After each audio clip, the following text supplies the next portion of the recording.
Hello. কে বাবা? বাবা আবার কে?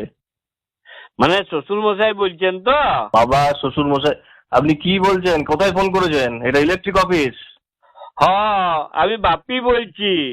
ওই হইলো আর কি, ওই ইলেকট্রিক আর আমার বউ দুজনেই একই জিনিস। ইও সব সময় 220 ভোল্টে থাকে, একটুকু ছুলে একদম ঝটকা মারে। আর আমার বউ সেই একই জিনিস। আমার বউ পান থেকে চুন খসলে বাপের ঘর পালায়। আর আপনাদের ওই ইলেকট্রিকও একটুকু ঝড় বৃষ্টি একটু গাছের পাতা লড়িলে ও ফুস। আমার বউকেও আমার শ্বশুর মশাইকে অনেক বলিয়ে কইয়ে অনুরোধ করে বাপের ঘর থেকে নিয়ে আসতে হয়। আর কারেন্টের জন্য ওকেও এখানে পাঠানোর জন্য আপনাদিকে ফোন করতে হয়। তো বলে একটু দয়া করে পাঠায় দেন, আজ্ঞা বড় অসুবিধা হচ্ছে। আপনি কি কাজের সময় ইয়ার্কি করার জন্য ফোন করেছেন? মস্করা করছেন? না না, মস্করা করি নাই। আমার একটা জিনিস জানার ছিল, বুঝলেন? কি জানার ছিল? ফোনে আমার ফোনে বুঝলেন সবসময় তো একটা মেসেজ প্রায় ঢুকে আর কি। কি মেসেজ? ওই ইলেকট্রিক পোস্ট থেকে ছিঁড়ে যাওয়া তারে বা মাটিতে পড়ে থাকা তারে হাত দিবেন নাই। তো সেই ব্যাপারে একটু জানতাম আর কি। হ্যাঁ, ওটা প্রত্যেক কনজিউমারকে আমরা ইলেকট্রিক ডিপার্টমেন্ট থেকে মেসেজ পাঠাই, যাতে ইলেকট্রিক পোস্ট থেকে ছিঁড়ে যাওয়া বা মাটিতে পড়ে থাকা তারে যেন হাত না দেয়।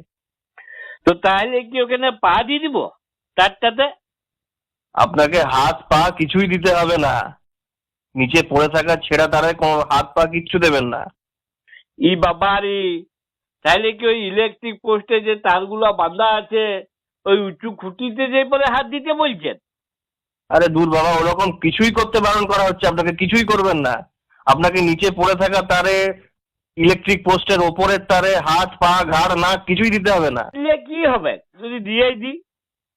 তো দুর্ঘটনা ঘটবে, আপনি ইলেকট্রিক শক খাবেন, মরবেন। কেন ইলেকট্রিক শর্ট কেন খাবো? যদি তারটা ছিঁড়ে গেলে তো দেখি ঘরে কারেন্ট চলে যায়, তাহলে শর্ট কি করে খাবো? আপনার বাড়ির দিকের অংশটাতে হয়তো কারেন্ট থাকে না, কিন্তু ট্রান্সফরমারের দিকের অংশে কারেন্ট থাকে।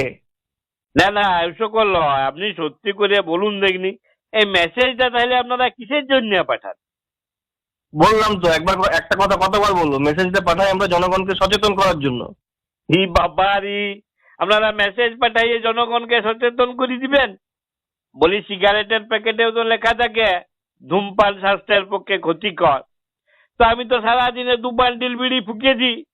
বলি আমার দেখে দেখে আবার বউ অভ্যাস করেছি।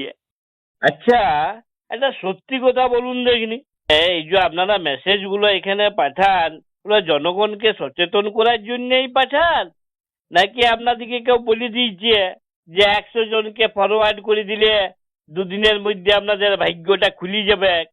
আপনি খুব বাজে বকছেন, বুঝলেন? কাজের সময় এরকম বাজে বকার সময় নেই। তো আসল জিনিসটাই ক্লিয়ার করলেন না আপনি। কি ক্লিয়ার করব? মানে এই মেসেজটার ব্যাপারে তো ওটাকে হাত দিব নাই পা দিব নাই, তো তাহলে কি ওইটাতে মুচি দিয়ে চলে আসবো? কি মানে, ছি ছি ছি ছি ছি, ফালতু কথা এত বলেন না। তখন থেকে আপনার সাথে কথা বলেই বুঝতে পেরেছি আপনি ফালতু লোক, কিন্তু আপনি জঘন্য লোক।